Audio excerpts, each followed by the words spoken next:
Hey guys, it's Casey. Welcome back to my channel. Today we are working on a 10 by 20 canvas, and I've got some silicone palette knives out. This is PPG Multi Pro White and Pastel Base in Eggshell from Home Depot, and my paints are all mixed with Glidden Premium and Bare Polyurethane at a 3-to-1 mixture. Um, and then I put a 1 part acrylic paint in with my mixture. So I'm just adding my paint to the canvas on the dry canvas. I'm just putting lines of it out right now. I see Priscilla Bassell do this a lot. She uses squeeze bottles, of course. I'm just using my little cups.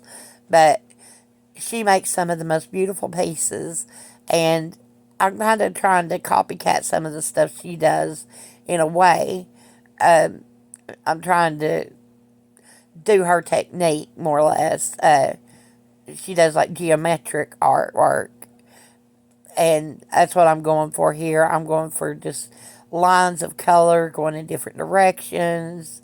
And so what we're going to do is we're going to pour all this paint out all over the canvas, and then we're going to take our silicone palette knives, or silicone paintbrushes, and we're going to swipe. I've put some cell activator on this one, um, and we're just going to stretch that color across the canvas.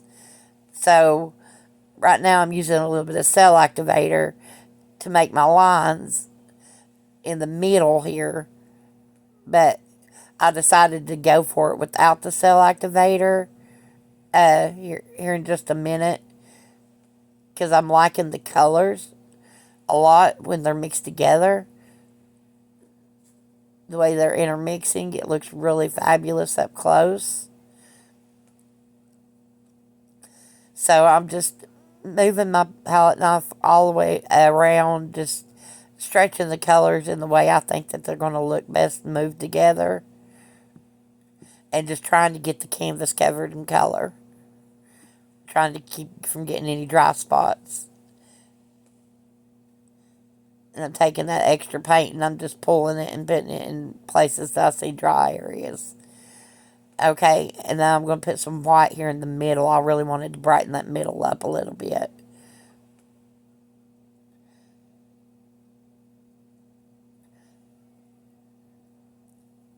And I'm just loving the way it looks right now. I'm about to leave it be because I really like it. I think it's gorgeous. And here's how it dried. Look at that. Isn't that stunning? And this is just putting colors down on the canvas and swiping them around. And it's just absolutely unique, and it's so different. I really love this. Now I've cut out some letters. I just put some tape down and I cut the letters out. They're all stuck together on me. But I've got all my lettering here, and I'm doing a Roblox piece for my friend's sons. She requested me to do this piece for her. So I'm doing this for her boys' room. And all I'm doing is laying the lettering down and sticking it to the canvas. Most people would take this off after they outline it or something. Me, I'm going to keep the tape on the canvas. We're going to put resin top coat on it so they're not going to move. But right now I'm mixing primary yellow and primary magenta together to get a really pretty red. This is like a pyro red.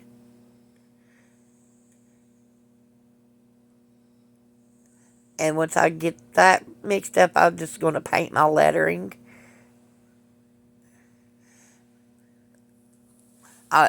Their favorite color is red, so I wanted to make sure that the Roblox was in red. And I think it really pops well against the colors in the background.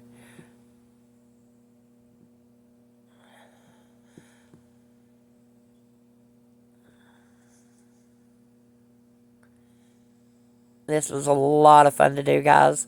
I really loved this, and this is so simple. This is a very beginner friendly project that you could do anytime.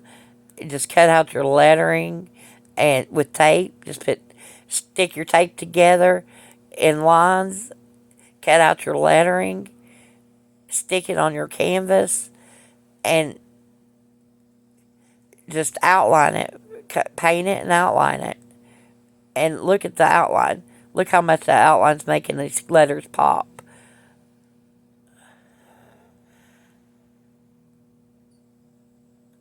And like I said, this is such a beginner friendly project. Now I'm just painting the sides here with the leftover magenta and yellow that I mixed together, the red. And now I've got some texture paste. This is natural sand texture paste. It dries completely clear, and I wanted to give this some texture and brighten up those letters a little more. So I've got my hot cinnamon, I believe this one is, primary element, which is a dry paint. And it's some dry sparkly paint. It's got I'm just mixing it together with that natural sand, and I'm going to spread it across my lettering. This is just going to give my lettering some texture, and it's going to help everything pop. It's going to make everything brighter. And it does, it really helps. Like those spots that was on the B, it really covers them up really well.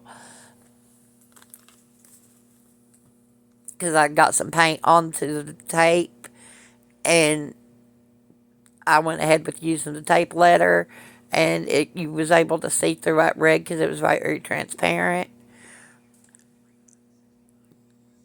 But I was able to cover that up with this, with the texture paste, and it really worked.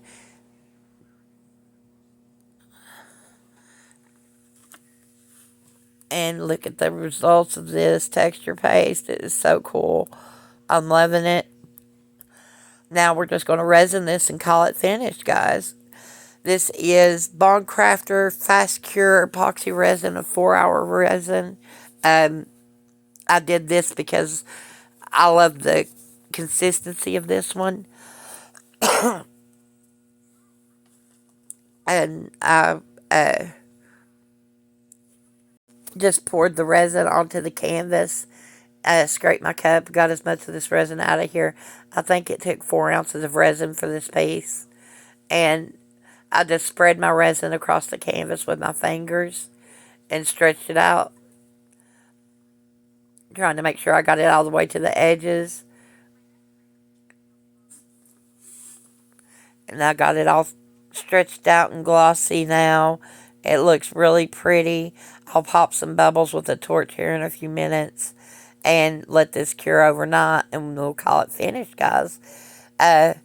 Thank you guys for watching. I really appreciate this. I really enjoy making these projects. If you have any ideas you'd like to see, let me know in the comments section. This is it finished, guys. You have a beautiful day, and thank you again for watching.